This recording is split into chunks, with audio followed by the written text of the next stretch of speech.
Okay, hello friends.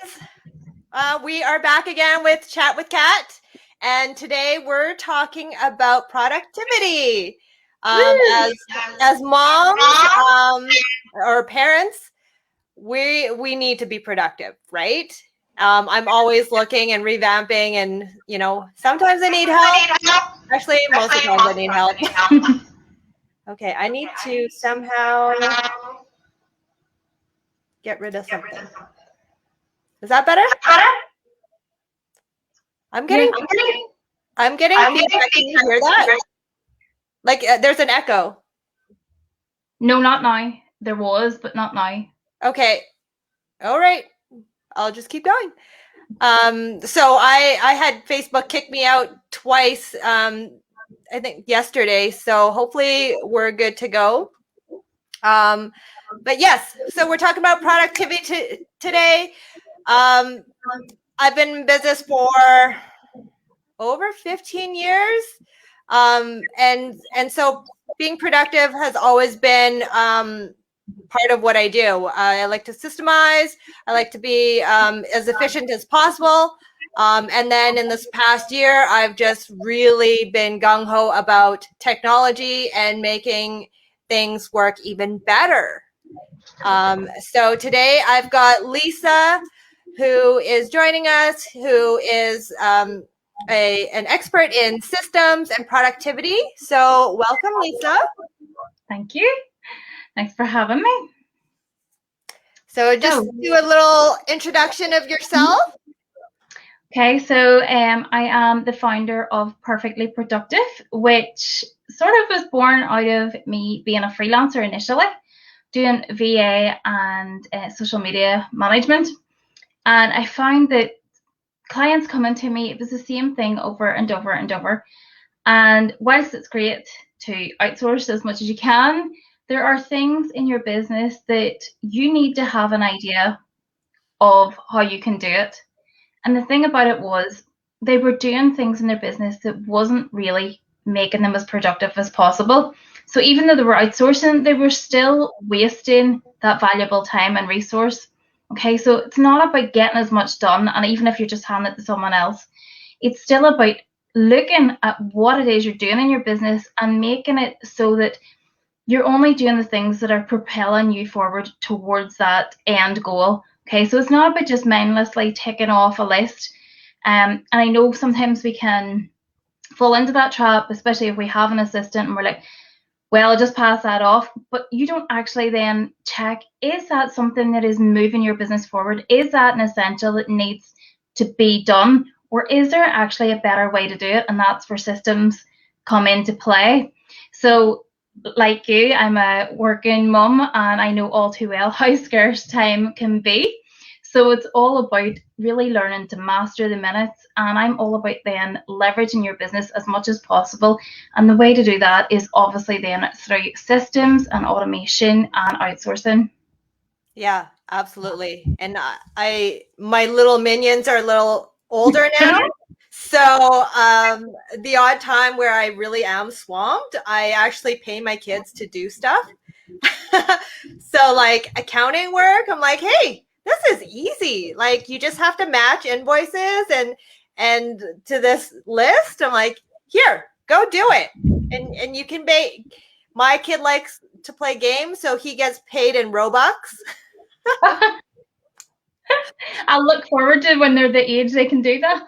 Yeah. It's it's all about duplicating yourself. I duplicated 2 of them, so why not? Why not? But that's the idea of it, is to basically duplicate or make a system that works so that you don't have to, right? Exactly. That's the thing. I think so many people have misconceptions about systems. They hear the word and they just switch off because automatically their mind goes to a pile of technical jargon and it has to be really complicated. It's going to take forever to set up, and I don't have the money, because it's obviously bound to be something that big businesses need, but not small businesses or solopreneurs. And that's the problem, because they all have this misconception. They're not even considering it. really all it is a documented process which comes from your standard operating procedures. So really you're just taking how you do something, taking the time to really, well, tweak it so that it works firstly, and then document so that anyone that you hand that off to. So you do real estate, Catherine, like I don't know anything about real estate, but if you had documented a system, I should be able to come in, even being a complete newbie to it, and follow that system if it's done right. And that's what it's all about, trying to make it as easy as possible and trying then obviously to take you personally out of the equation, because you're needed for the personal interaction with the clients. You're needed for the money-making activities and not for all the things that just keep clogging up the time. Right. Like administrative work, like anybody can do that. Anybody can be trained to do that. And I've had 2 years where like our real estate cycle is short. Like it's only about 2-3 months of the year where we're actually really busy, right? So I've had a couple of years where I hired a friend to help me with the admin work. And it really is, I've got a checklist of what needs to be done. And all I have to do is send her files and she can fill in all the paperwork and everything, like, name of the person, phone number, like, stuff that like even my kids would probably be able to do right now. Right. Absolutely. And I've got that all systemized. So that is part of my system. So, when I get really, really busy, I can just be like, hey, can you help me with this? And she knows exactly what needs to be done because I have it all on a spreadsheet of, what to input. And I even have it because I'm a Excel nerd. I've got, probably like 10, 20 pages that is, templated. But I only have one page where you have to fill in all the information, and it goes to all those pages that needs to be filled in. So geeking it out really helps because normally, like, you would fill out each form individually, right? But it's like the same information, the name of the person, the address of the property on each page, right? So having a system really helps. And it's Excel. It's not hard, right? No, nothing is. It takes the time, And that's the thing. Initially it's gonna require a little bit of effort on your part. It's gonna require more time commitment. It may require, depending on what it is, a monetary commitment. But like, you don't have to go huge. You start with where you're at and work your way up. So like, as you get busier, you're going to have more systems that keep coming into play. So maybe even like something like when you get busier and as your business grows, probably something for you is like that you want to have another assistant in that maybe even goes through all the pre-qualifying stage. So really you're only in there to actually seal the deal, is taking you out of the equation more and more so that you're really working on the higher end stuff, the actual touch points that really matter. So I've got a bot for that. So I've got a messenger bot that, if people are buying or selling, it goes through a sequence of questions that they answer. And then I'll jump in whenever I feel necessary. So, I kind of have an assistant in the form of a bot. And that's the thing.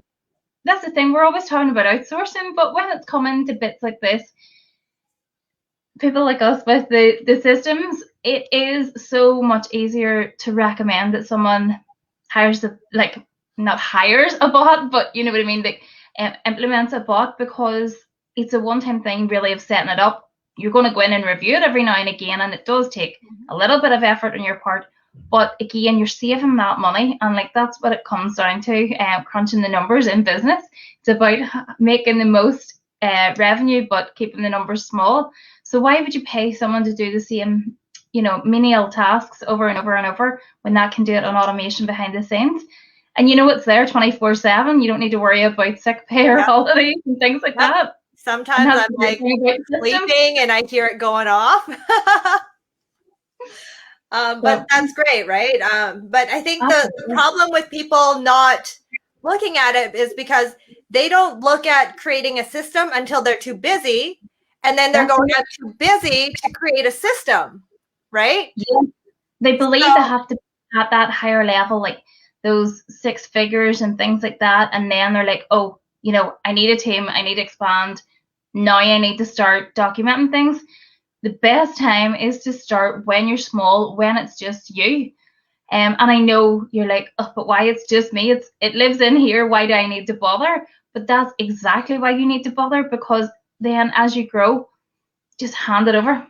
Yeah. So think big. Don't think small. Don't think that I'm going to be a solopreneur forever.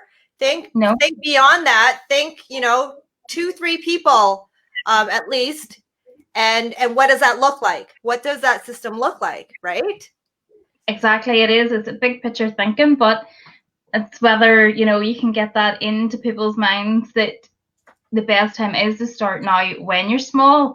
So it might be you wearing all the hats, but why not? Because that way even you're keeping yourself on track. Because I don't know about you, but like when you started and you were trying to wear all the hats and you were doing everything, yes, it was up here, but when you were rushing about and you're trying to multitask, which you shouldn't be doing, it maybe wasn't exactly the same each and every time. So if you want that to create that really great customer service that people's going to be raving about you, you want to make sure that that is duplicated over and over. Like each client is treated exactly the same. And that's the only way you can do it, is by having these sort of procedures in place. Yeah, yeah. I mean, for me, it'd be nice to be able to like have cookie cutter transactions, but real estate is not cookie cutter.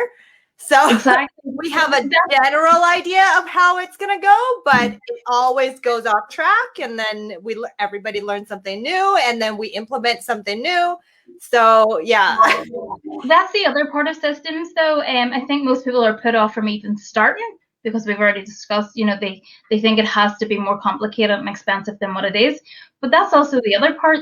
They think then when they do create one that it's just a set and forget thing. Business is fluid, it's ever changing, we're changing, you're up leveling. It needs to be something that you do revisit and review. And that's the thing about it too. Systems are not a one size fits all. So I have people coming, inquiring before obviously they're hiring you. They're like, well, can you set this up? How did you do it for such and such? And I'm like, but you've got a completely different business. It is not the idea, the big picture idea behind it is the same, but how you do a system for each and every business is totally different. So there's no one size fits all thing. And that is one of the biggest mistakes that I see. For sure. Like I see a lot of businesses as well, and because I talk to a lot of entrepreneurs, but like, you have somebody selling products and somebody selling like a coaching service, right? Completely different. You cannot have the same system, right? So like for products, you're going to have like a website to be able to sell your products, right? Whereas coaching, it's one-to-one typically, or sometimes one-to-many, but you don't need much in terms of technology for that. But if you're selling products and services like that, like you're gonna need to have a whole different system. You need logistics on how you're gonna be like sending these products out and all that stuff. So yeah, completely. There is not one system that works for everyone, and it really depends on like your lifestyle and what you're comfortable with too, right? That's exactly it. It's like anything in business. Okay, you need a plan behind it. So yes, you're probably thinking I need a system because I want to scale, and it's going to automate, it's going to free up time for me. But why? What is the intention behind that? What is it you want from the system? Because you need to have that clear in your head. You need to have that strategic plan before you start implementing any system. Because, like we said, it's not a one size fits all. But we could implement something, but that's not your intention, okay? you need to be clear on what it is you want to achieve from having that system in place. Yeah. No, I love that you're just saying, have a system in place to begin with and not wait till you're insanely busy, because then you won't have time to implement, right? You're just on going, you'll just go, and then you'll lose track of things, and that will affect your business. Exactly, because if you think about it, like every part of your business is a system. You've got lead generation, you've got lead conversion, you've got your personnel, you've got how you deliver your services or products, you've got even the whole customer experience. So even things like onboarding, offboarding, absolutely every part of your business is a system. It is a process, whether you think it is or not. Yeah, for sure. And it's very, very important to be consistent, but Absolutely. that doesn't mean you can't change. No, it's not the same thing. Consistency doesn't mean staying stuck.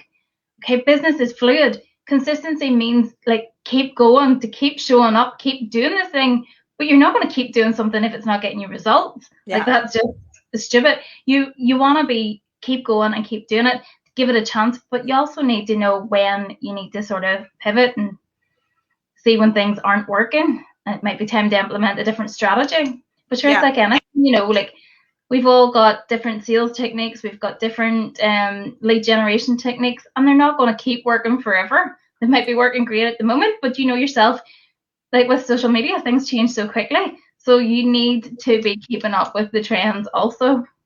And that's the hard part, keeping up with the trends.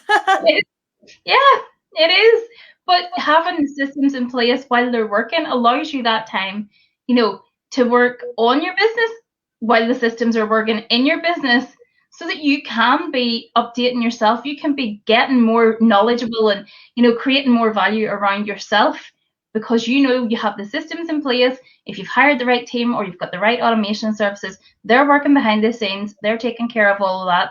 Now it's time for you to really work on your business in order to up level to as high as you can go.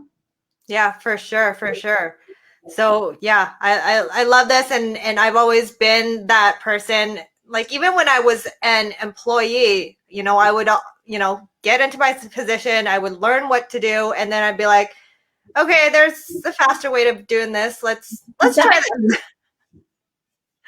Exactly. I would love to know what kind of what you would resonate with regards to productivity types.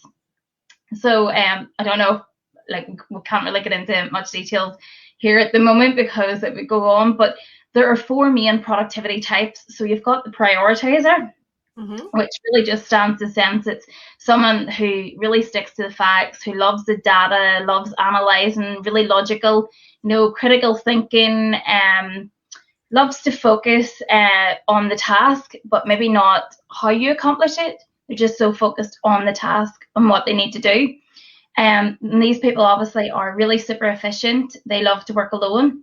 So then you've got the planner, who is really detailed. So I've got an inkling that this might be you.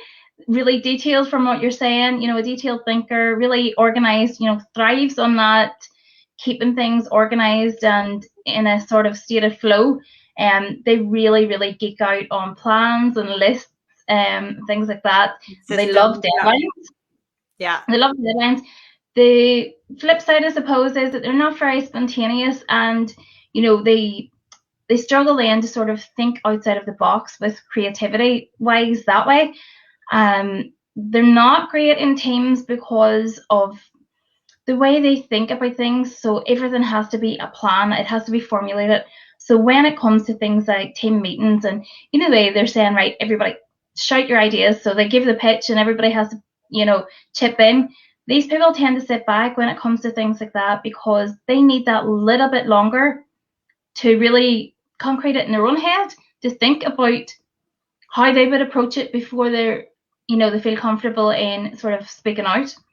Then there is the arranger, which I know sounds like something out of a mafia position, but they are the more really, I suppose, extroverted, really emotional beings. They thrive, on the whole connection with people. So they're really, really good people pleasers. They work well in public because of their bubbly personality. they love just getting in there and taking control of managing the projects, and trying to keep everybody on track. The only thing is that they can tend to burn themselves out because they are so extroverted and they love working in that group setting. And as we know, that can be really motivating, but it can also be very tiring at the same time.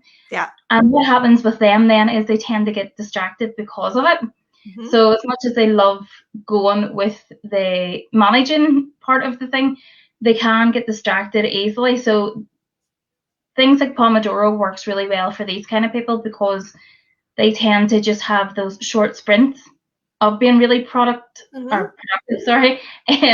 but then they can die out quite quick. And then, of course, there's the visualizer.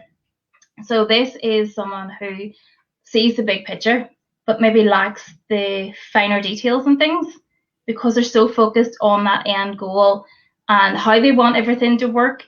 They sort of find that those smaller details in between bore them. They're juggling loads of tasks all the time because they love starting something and the enthusiasm's there, but it tends to dwindle quite quick.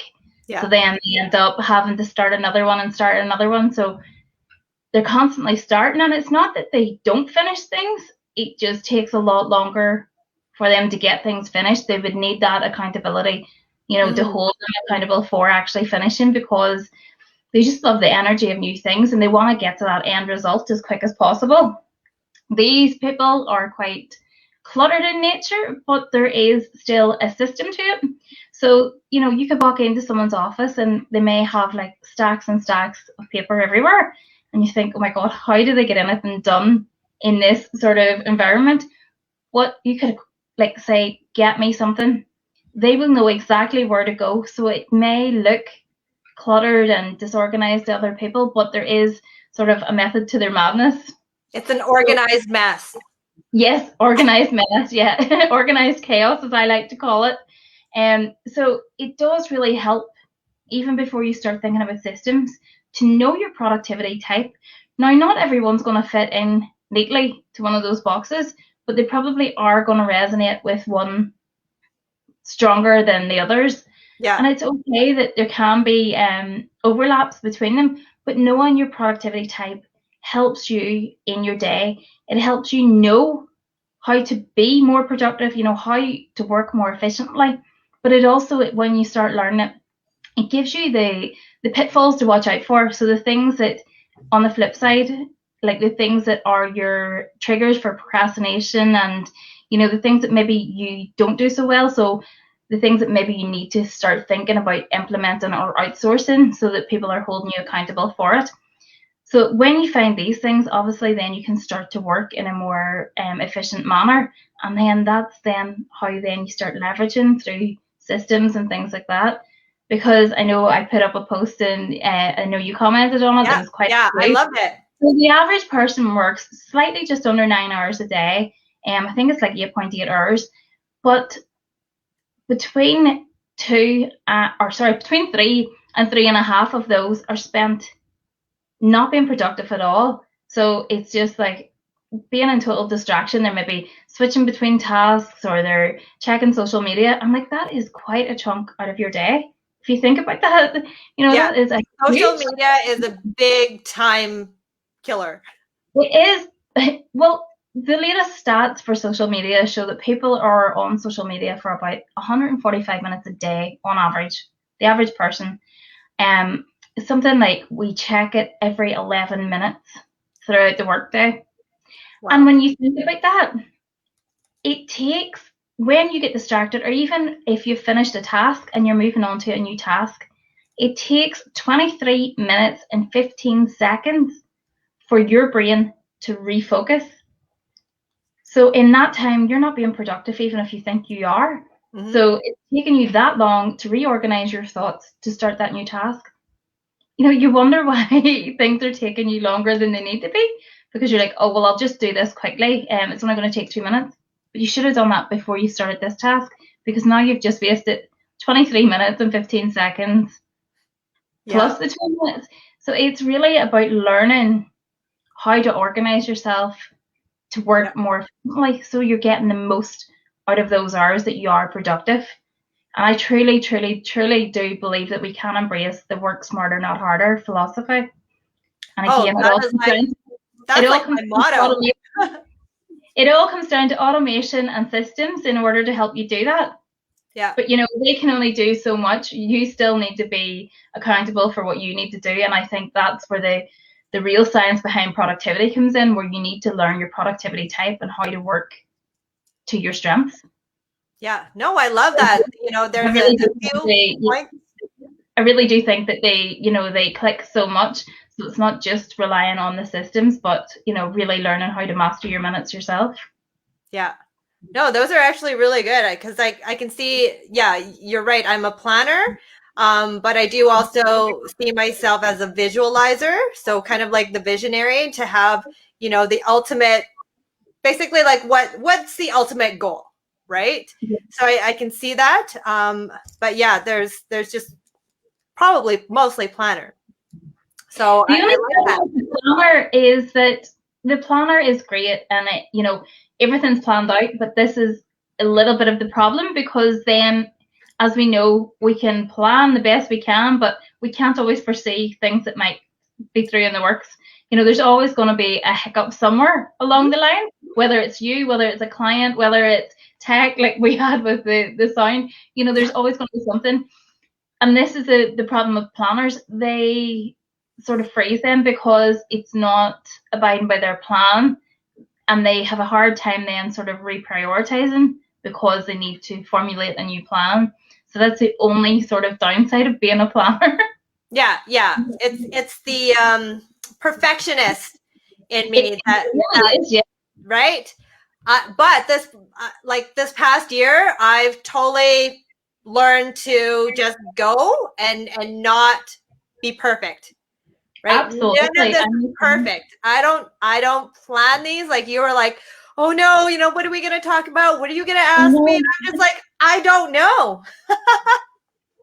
I know. I don't know. I was just getting so worked up and I was like, oh my God, what? And I suppose it's because there's just so much that you can talk about with it. It's for me, so I'm not rambling on and I'm trying to stay focused and get around it all. But yeah, I'm the same. I really was a perfectionist the whole way through school, and it's something I still struggle with. But I'm starting to learn, done is better than perfect, and just tweak as needed, because otherwise you're never going to do anything. You're always going to hold back. That's the thing. That stopped me so many times, right? You really did. To get things perfect, and then I'm like, then it's like over. Like it's like I can't do it anymore because like it's done. Nobody's interested in that anymore, right? So like, just go ahead and do it. Just do it. Yeah, I've had courses where I've held back because I feel like, no, I need to add more to that, or no, I need to fix that PowerPoint. It's just not pretty enough. And you go into Canva and you're spending days and days, and then you look and someone else has launched the same thing, and you're like, yeah, well, it's my own fault because I should have just done it. Just like tonight, because obviously it is nearly bedtime here. I'm stuck in my bedroom. And usually I wouldn't do that because I need to have my backdrop and I need to have everything sitting, and it's not so cluttered looking. But, the kids are running about the house. So I was like, we just have to sort of embrace it and push ourselves forward. Yeah. So I've actually moved my office down to our basement because of that, because I wasn't being productive because I had to wait for the optimal time for nobody to be distracting me, every 10 seconds, mom, right? Every parent knows that, they need you every 10 seconds and someone's dying every 10 seconds. So I put myself in the basement and nobody comes here. So it's nice and quiet, so much more productive. So just find an environment where you can be productive, right? If home is chaos, maybe working at a coffee shop is better, right? So finding your productivity is key to making your business grow. It really is. And even with those 4 productivity types, each type, if you start to learn more, each type has a certain place where they like to work and where they'll thrive in that environment. But for others, that's their idea of hell, So it really is all about finding what works for you and your own productivity type. Yeah. No, I am 10 times more productive. It's freezing down here, but I am 10 times more productive. So I'm like, okay, Yeah, I'll keep the cold. You'll keep working to keep warm. And I keep moving. But what are some systems that you use or apps that you use that you find are helpful in a lot of businesses? Okay, probably the one that I'm asked about the most is obviously for communication and for project management. So obviously the top three that I would recommend is Asana, Trello, or ClickUp at the moment. Most of my clients are moving towards ClickUp. So it is a very intuitive platform, and it's, to me, it is a mix of Asana and Trello combined, because you've got the lists option, but you've got the boards, and the features are really, really good. So there's a lot of new things coming up. So that's probably one of the things I'm asked about the most. The other then is usually about social media scheduling. And to be honest, they're a dime a dozen these days. It used to be Buffer or Hootsuite, but now there's so many different ones cropping up. They're all the same. It really is what you need. So always just think about your own unique needs first. So what platform are you wanting to be more visible on? Because some are more specific towards the likes of Instagram, like Planoly or Later, and then we've got others that are more geared towards other things. So it's really about finding out your needs first. The one thing that I do, a big one now. I haven't used Canva for scheduling posts, but that seems to be one. Yeah, I think because all-in-one, people are starting to go more towards these all-in-one systems, where obviously because it is the idea to cut costs and not to be collecting lots of tools and softwares and things like that, because again, you're only holding yourself back by having to constantly learn new tools. If it's going to work, if it's a new upgraded thing and you know it's going to work, then perfect. I think that's why things like Kartra and Kajabi are so popular these days, because beforehand it was, you had MailChimp and things like that, and then they were using the likes of Teachable or Thinkific for their courses. But now when you have these all-in-one centralized systems, why not? Yeah. So many systems, and you don't have to worry about the likes of Zapier and stuff, because they talk to each other, because they're all part of the one system. So you're not having to go back and forth and do these integrations.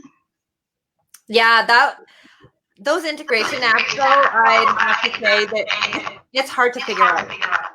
It is. It's not the most intuitive thing, and I think that's what holds people back. They start to figure out their email system. They know who they maybe want to use, like for their shopping carts and stuff, but getting them to talk, and even with Zoom and the likes of their email systems and things like that, it's not. Now I have seen other ones, talk of new ones coming out. There is one that is going to be a great rival to Zapier, and it's supposed to be a very intuitive one. I think it's Ants and Tools. I think AppSumo is actually going to be doing it on offer. Yeah, they are great. If that's, if you're looking out for a specific tool or software, I would always have a little browse, because they do great offers. But again, don't get carried away and thinking that you need lots and lots of different ones. See, is there something? This is the thing. They maybe look at the initial investment and they think, well, I can get something cheaper. But what you're getting cheaper is only one part. So then you have to buy another part and another part and another part. And then, like you said, you need to take all that time, effort to sit and connect them. So you need to weigh up those options too. Is it more return on investment for you, even though it's a higher monetary investment initially? Is it better for you to go for this system that has everything, or do you just want to start with one part and keep progressing? Yeah, I guess it's hard sometimes if you're just starting off, right? And you're like, okay, yes, it absolutely is. $200 a month is quite a bit if you don't have the revenues to support that. So I totally get that. But yeah, I think once you start seeing something, then it'd be easier to start implementing an all-in-one, right? And that way you can definitely start scaling your business, because that part, the integration of all these different tools, is all done. You don't have to figure it out. Absolutely. Yeah, and I've always been one for preaching, when you're starting out, I do understand most people, especially given the situation with lockdown and a lot of people losing their jobs. So they're starting this out of necessity because they need something. And Yeah. I've always been one for, like, don't put yourself in debt initially. Yes, you need to invest in yourself, but don't put that pressure on yourself. So I taught a course. It was initially for freelancers, but it's worked well for coaches and all as well. And it's all about really bootstrapping how to start up. You don't need to invest in the likes of Kajabi and things at the start. If you're going to have WordPress, well, then you can host your courses. You can do all that on that and have that as your one central option. There's different things. There's even the likes of Teachable and all. Yes, they may take a fee when someone actually purchases, so they have their payment and they take their cut. But isn't that better than you paying up front when you don't have the money to invest and you're not sure what you're going to buy? And then you can up level to the things that you need once you start seeing some revenue coming in. But there's always workarounds. You don't need to go really high end to start off with. Yeah, for sure. There's I've looked at a lot of options, and I do use a lot of apps, but they're all for different things. And I haven't found anything all in one that works for what I'm doing, right? So like Messenger, for some reason there isn't a automation messenger app that works for business as well as personal. So I've got two different ones. But they both work really well, and they work differently. But it's important for me to have, right? Have you tried one of those new? I know there's new tools for Messenger that allow you then to sort of segment or tag different things, like for follow-ups and things. And I've got that. I've got it. It's not it. It's better than what it is initially, but it's still, I suppose, there's still work there, like for someone like you that wants to keep it personal and business. No, you can still keep it personal, right? There's actually ways. Actually, it's actually even better than having you doing it personally, like actually manually doing the work. It just makes it so much easier to keep up with everyone, actually. Yeah, no, it definitely does. Yeah, so it's still personal because it's still you typing in the messages the way you would do. It's not like here's a template and here let's send this out. Like, no, it's still you messaging your friends or whatever, right? So no, it's good. And then the ones that I template that are pretty standard is the one that I have for my business, right? And it just helps me with like systemizing all the questions and answers. You pick from ABC, this is your answer. Like, you don't really even need to type. So it just cuts down a lot of time. Like that. If you think about the amount of time you would spend on Messenger a day, like, this is the thing, and I am a huge fan of templates and checklists and swipes, anything you can do to speed up your processes. Mm-hmm. But this is the problem. A lot of people think then that the high tech means losing the high touch. And I don't agree with that either. I do think that it actually helps you maintain a relationship better. Absolutely. Like you, I would be the same. And there are certain things in business where it's going to be a pretty standard message, depend on their question. But you can also then have your very personalized messages going out to build the connections and things like that.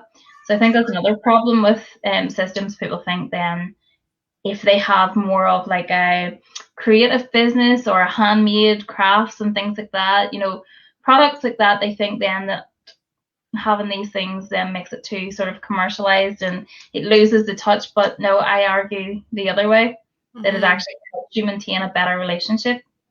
That's the thing right now. Everybody wants instant answers, instant gratifications, right? So you need to, if you want to stay on top of things, Sorry? We're not Amazon Prime. They just want one day, same day delivery. And I'm like, I'm not Amazon Prime. You know, I am a person. I am fulfilling orders for different clients. I have a life. You just need to wait. Yeah, yeah. But you know, you can still kind of, I mean, I say I spoil my clients because they what I do is very time sensitive. So I need to stay on top of things. So, you know, when my clients call me or whatever, like I'll pretty much within the hour, I will get back to them. Right. But that's my business, right? It's very, Yeah, very time it works sensitive, for right? you. But in order for me to be able to do that, I can't be out doing door to door, trying to get leads and all that stuff. So I need an automation system to be able to do that for me, right? And having a system and automation do those things so that I can answer my phone when my clients need me makes a huge difference, right? I was just chatting with my client the other day. I'm like, I call this realtor on demand. You're like, I'm here, and then I just walk across the street. So my client just happened to be across the street from me. So I was like, yeah, realtor on demand here. But that's infusing something different about you, like why you and not all these other realtors that you see. So it makes you stand out. That's your sort of USP. And again, that works for you because you're in a time sensitive business. Mm-hmm. There's other businesses, and I know even from doing the VA work and social media management, you know, you've people coming to you constantly, and you're like, well, yes, we've already discussed this, and I'm doing that, but you know, I can't just keep doing your stuff over and over and over again every time you change your mind that day, because there are other clients and there is a system. You know, it's not life or death, but in the case of yours, you know, that time difference can make the difference between a sale and not. So For sure. For sure. Yeah. Because when people are like, okay, want to book a showing, and if I don't get back to them like 5 hours later, well, that's the time they wanted to book to view. And because I didn't reply, they just skipped it. Right. So that happens a lot where people are like, oh, I can't get a hold of this realtor. Right. And then they're just like, okay, well, skip. So yeah, well, I can imagine like you spend the most time thinking about, do you want to buy a house? But when you've made that decision, then you want to get the ball rolling as quick as possible. So I yeah. can see then why that needs to be something you implement. Yeah, and we have tools to make it easy so that, you know, we don't have to call and stuff. That we've got an app to book and stuff. So I just have to hit confirm, really, right? So really, there is no excuse for not replying. And to this day, I've been in business for just over 11 years. I've never ever missed a call about a showing. Never. And that's So that's the one why thing. people refer to you. Because like that could have been the one, right? Like that's not something I want to, you know, be responsible for. So I got to make myself more efficient, more effective. So let's go back to that time waster. Being productive in your 9 hour day, which really shrinks down to like 6 hours. What can we implement so that we are more productive and not wasting a whole lot of time? Well, the main thing is stop trying to multitask. Okay, multitasking doesn't work. We are only fooling ourselves. And I know women are especially guilty of that. Men just know they can't do it, but women do. And I know I do it too. But each time that you do it, you remember that that's 23 minutes, 15 seconds. Science has shown that it takes the neural pathways to refocus to the task at hand. So that's, you know, how many times have you switched between tabs on your computer, you know, on your browser? You're flicking and flicking because one's not loading quick enough, so you go to the next one. So you're trying to focus on something else, then you're going back, and then you're going forth. So it's about eliminating distractions, things like that you know that are going to crop up. Obviously, there's going to be things come up, like you say, maybe a client might phone that you weren't expecting. Those kind of distractions you can't sort of avoid, but things like that where you know that if you put yourself in a certain environment, so maybe you're a productivity type that is very social but can get distracted. So if you go to a coffee shop then you start chatting to someone. You're putting yourself in an environment where you know you're not going to work. Maybe you are a morning person, so you know working at night doesn't work for you. You're not going to be as productive. It's about finding the productivity type so you know what your strengths are, but also what distracts you, what your procrastination triggers are. And it takes it a little step further then if you start getting into it, because it helps you find your peak energy hour. And then it also helps you discover, what techniques work for you. Is it that the Pomodoro technique is going to work for you? Is it that you're just someone who rolls up their sleeves and says, I need to get it done, and you just get it done?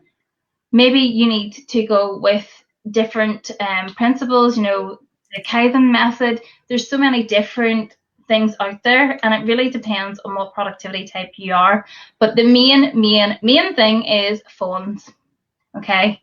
Phones and social media, because like I said, it's roughly every 11 minutes we lift our phone to check social media. And even with the best of intentions, if you say I'm going to check something like Twitter for 2 minutes, it's half an hour at least before you're off it. So unless, that is your business, stay away. Give yourself a dedicated time that you check. So maybe twice a day where you check your emails and you check social media, and you focus on that. I also recommend batching. So if you're concentrating on the same task, you're going to whip through it a hell of a lot quicker. So like if you're going to be blogging, you'll get 3 or 4 blogs done, in a couple of hours, whereas you might find doing one takes you even an hour on its own. So something like that where you're staying in the same state of mind. Likewise, but we need to remember that to be productive, it's more like a sprint and not a marathon. So you can't be constantly productive. You need to have your power breaks as well. So get up, make sure that you're eating lunch away from your desk. Get up and go for a walk if you can, even if it's only for 10 minutes, or have, a 15-minute meditation, whatever works for you to sort of break that up. Once you can feel yourself hitting that limit. So some people maybe are really good for an hour. Some people can work for about 2 hours in the zone and don't. It's something like after 11 minutes, we get distracted, each and every person. So you've got 40 seconds online to catch anybody's attention. But after 11 minutes, the super focusing stops. So you may still be productive, but you're not as focused. So that is when you need to be really concentrating on the one task so that you're not giving yourself extra reasons to procrastinate or distract yourself. So whether it is, I don't know, I don't personally use it and I don't agree with it because you can just take it off, and most people do. I know there's different sites you can go to that'll block social media on your computer for the hours that you want to be productive. Okay, so if you feel that, they're always changing. I'll look up and I'll let you know what they are, but there is a few, and they're free. It's really just like a browser tab that you go to and you set whatever times you want. So if you want to block the Facebook or something, or if you want to block your emails, you want to block whatever it is, it restricts it for that time limit that you've set so that you stay productive. Okay. I gotta stop you here because I need that for my kids. I need a website blocker for my kids because there are loads of different options out there on it, and there have been for quite a while. So mostly it's for like social media so that they cannot check it during certain times. But to me that feels like for us, that you're treating yourself like a kid. And most people, they're only kidding themselves because really they go in and take it off anyway if they want to go and search it or they lift their phone. So unless you really are going to be intentional with it, there's no point. Yeah. And I mean, I rely on social media for business. So like that's how people get in touch with me a lot of times is through Messenger, right? Like nobody needs phone numbers anymore. Even when they do have my phone number, they still choose Messenger as their communication rather than text or call. Yeah. I think it's just become culture now. It's just something that maybe just a little more convenient. I don't know. But that's I find it strange sometimes. I'm like, you could text me. Like if I didn't have Wi-Fi, like Messenger would go through, but text would, right? except Yeah. we had one glitch one day where phones just weren't working at all. That was like, and that was affecting like everybody. So as soon as you go out of your whole Wi-Fi, like you I have know. no phone to use. That was freaky because I rely on my phone to get to places. Yeah, and that I find that true as well. Like you say, they're not using text, it's either Messenger or it's WhatsApp or something like that.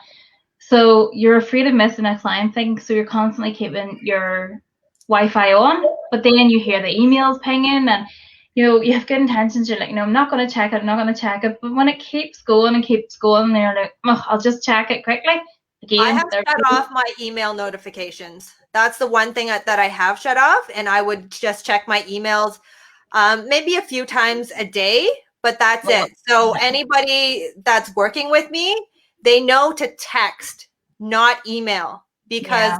I might not get that for hours. But if you text me, I'm pretty good at checking my texts regularly. As soon as I get a message, I will check. And Because all my you current clients, I have pinned all the text messages. I have pinned to the top, so I'm not scrolling.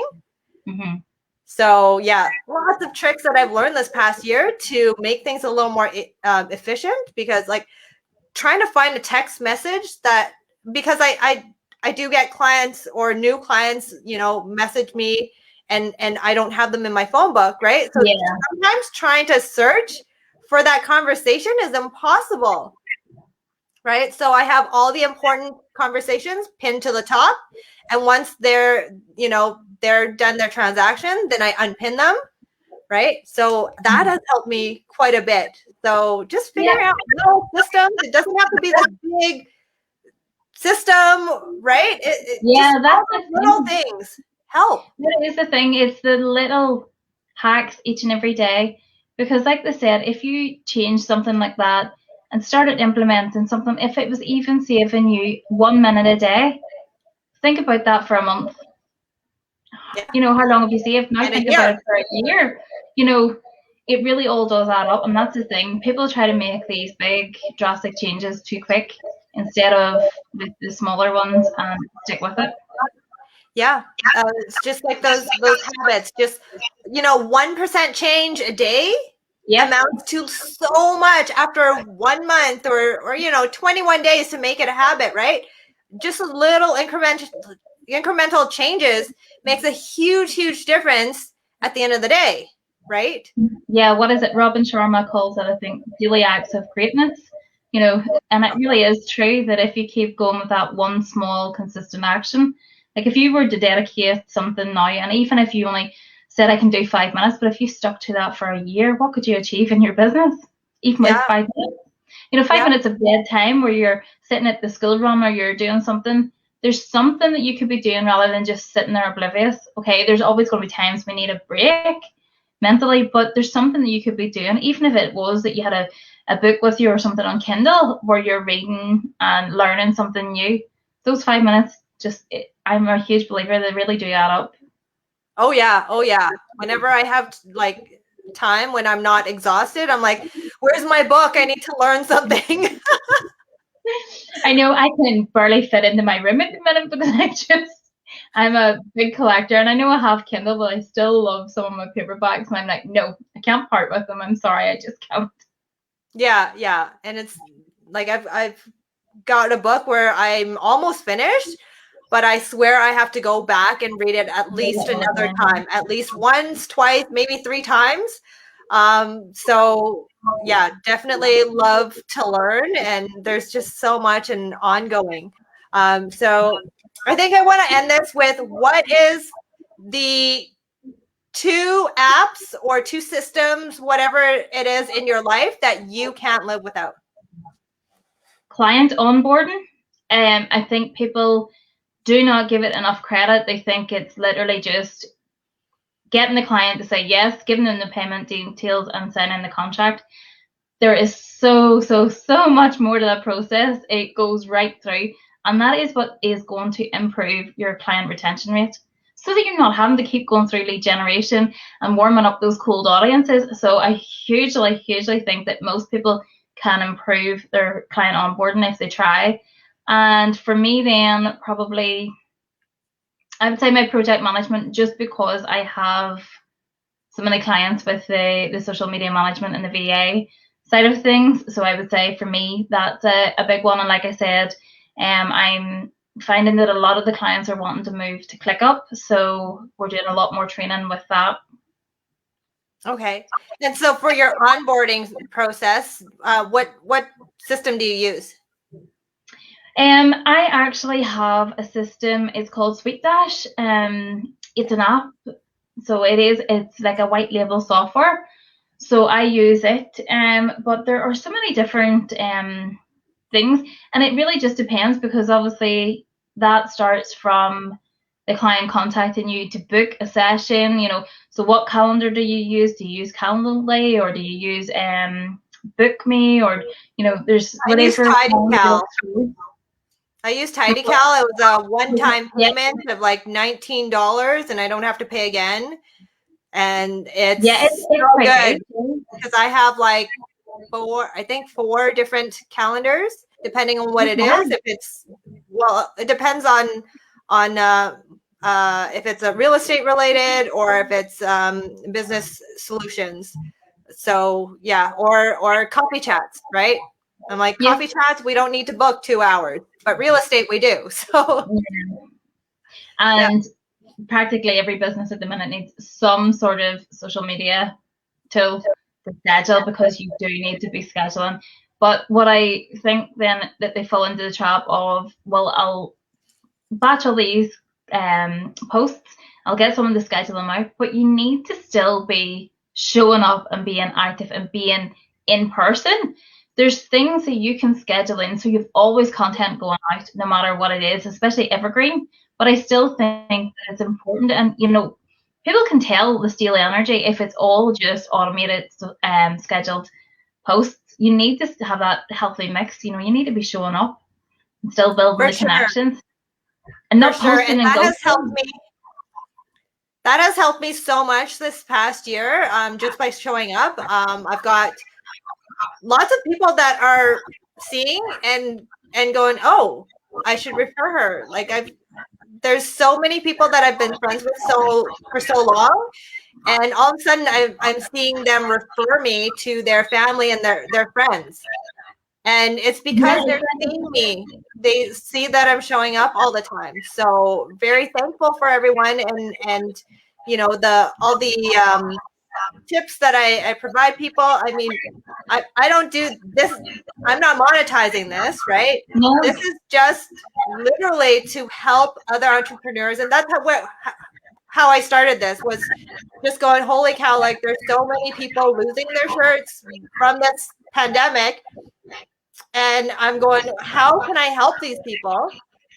And so I just started this chat, just trying to talk to entrepreneurs, get them some visibility, and then have them be able to share their expertise to help other people who are trying to, pivot, right? Maybe they lost their job, and maybe they'll get some ideas from everybody that I interview and help them get some ideas. So thank you. I love that it's a chat and it's so informal, but yet you get through so much. So yeah. So Lisa, thank you so much for joining me. I'll leave it with a few book recommendations, just when we were talking about books. Yes. So for systems, if you're interested in looking at that, I would check out the Checklist Manifesto.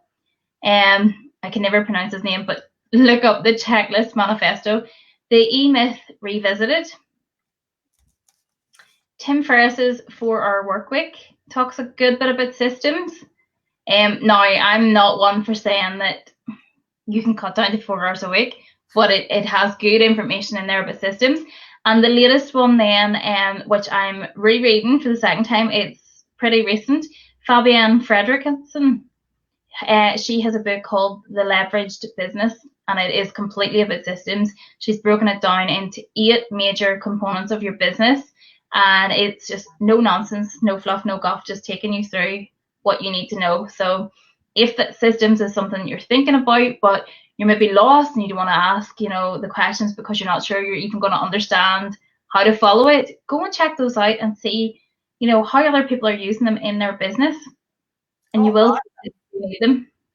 Awesome. Those are, yeah, I've had a couple of people say E-Myth, and that's an old book. It is. So the E-Myth Revisited.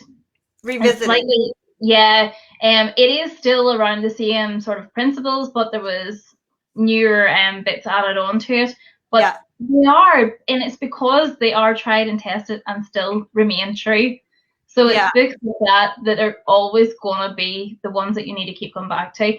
There's going to be ones popping up with, you know, new methods, new strategies, but they're not going to last the way those do. Awesome. Awesome. Well, I'm looking forward to reading some more of these. I've got a huge list of books that I want to read. I know. I've always got a couple of hundred in my wish list at any time. Maybe we need to just start a book club and share the big aha moment. Yeah, it's something I keep meaning to do because I've had people coming to me asking different things. So I keep meaning to actually start doing a summary even once a month in my group and breaking it down for them, because if it's not your area, I know sometimes the books can be harder to read and you know, harder to stick with. So sometimes I think if somebody condenses it into like a half-hour chat, it's a lot easier to pick up. Yeah. Hey, well, maybe something I need to revisit. Let's collaborate on that. I think that's a great idea. Great idea.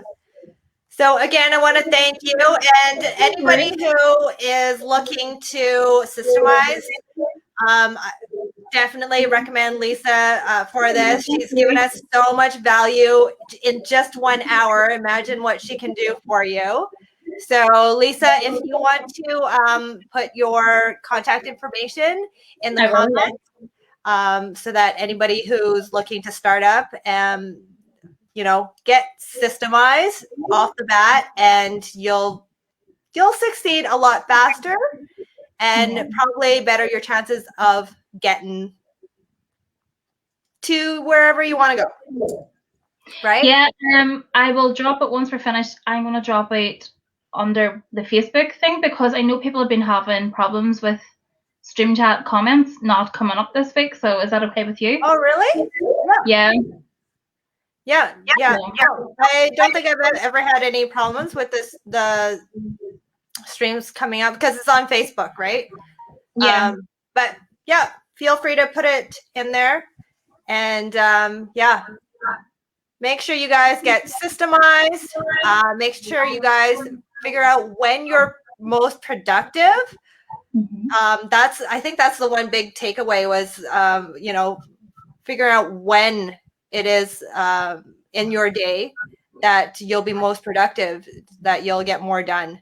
I like early mornings to get more things done. In the afternoons, I get distracted. Kids are yelling at me. I got to make lunch and stuff. So morning, and then sometimes in the late evenings is when I'm most productive. Yeah, you get your two sort of bursts. That's the whole sprint philosophy, like the two energy cycles that he talks about. You've got your high excellence where you're really learning and producing and putting yourself out there, and then you need to go into the deep recovery. So most likely it's going to take a few hours for you to wind down, do the things that don't really take as much effort, give yourself a little bit of a break around lunch and things, and then you go back into your high excellence stage again then. Yeah. Awesome. Thank you so much, Lisa. No worries. It was a pleasure. Thank you for having me. Thank you. Have a good night. Enjoy your day. All right. Everybody, bye. Bye. Bye-bye.